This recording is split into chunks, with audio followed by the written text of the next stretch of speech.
আলাইকুম স্যার। ওয়ালাইকুম আসসালাম। টাকা লইছি তো স্যার। টাকা আনছস কইবি না, দে টাকা দে টাকা দে।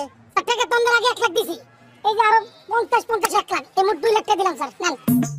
তুই জানে কিস্তিতে টাকা দেওয়া শুরু করছস, তুই কি কিস্তিতে বিয়ে করবি? কিস্তিতে কেমনে বিয়ে করে স্যার? কেউ করে না, কিন্তু তোর তো করার লাগবে মনে হইতেছে।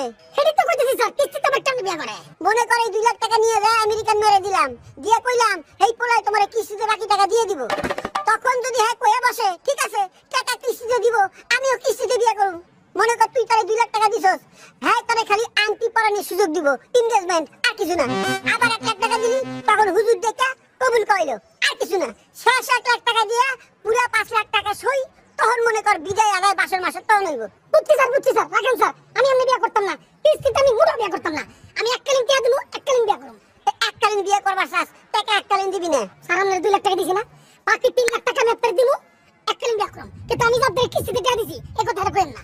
আচ্ছা ঠিক আছে যা, টাকা আমার কাছে থাকবো। কিন্তু স্যার আমার টাকা কিন্তু খরচ করেন না। এতটি টাকা নগদ থাকলে কখন খরচা হয়ে যায়, ঠিক আছে বাকি টাকাটি তাড়াতাড়ি নিয়ে রে বাবা। টাকা আমার দেন ব্যাংকে তুই না থাক, আমার কাছে থাক। আমার টাকা আপনি কেন খরচ করবেন? আমি কষ্ট করে টাকা আনি, আমার বিয়ের টাকা খবরদার স্যারকে দাম দিবেন নাম করে দিলাম। আরে বাবারে সাতোস কে, বিয়ের সময় নানান কথা হইব, মেজাজ খারাপ করলে বিয়ে হইব? স্যার আরেকটা কথা স্যার, কি? আমি কিন্তু টেডি মেয়ে বিয়ে করতাম না। এটা জিন্সের প্যান্ট আর শার্ট পরে দিয়েছে। আমি কিন্তু যে লাল শাড়ি পরা, লাল টিপ, লাল লিপস্টিক এটা বিয়ে করব। আমি একজন ডিরেক্টর। আরে বাবারে ওইটারে নিয়েই তো টানাটানি শুরু হয়েছে, এর পিছনে 10 জন খাড়া, তাড়াতাড়ি ব্যবস্থা করে বাবা টাকা।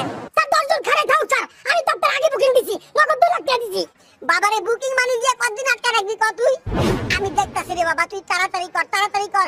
দরকার হইলে সুদে টাকা নিয়ে আয়, সুদে। সুদে আনলে তো আমার কিস্তি দেওয়া লাগবে। আমেরিকা গেলে টাকা ফেরত দেওয়া কোনো বিষয় হইলো? 1 মাসে বেটা 1 কোটি টাকা শোধ করবি। ঠিক আছে স্যার, কিস্তিতে টাকা আনুন ঠিকই, কিন্তু বিয়ে কিন্তু এককালীন করুন। বাবারে এককালীন টাকা দে, বিয়ে এককালীন দিতেছি, আমার কোনো অসুবিধা নাই তো।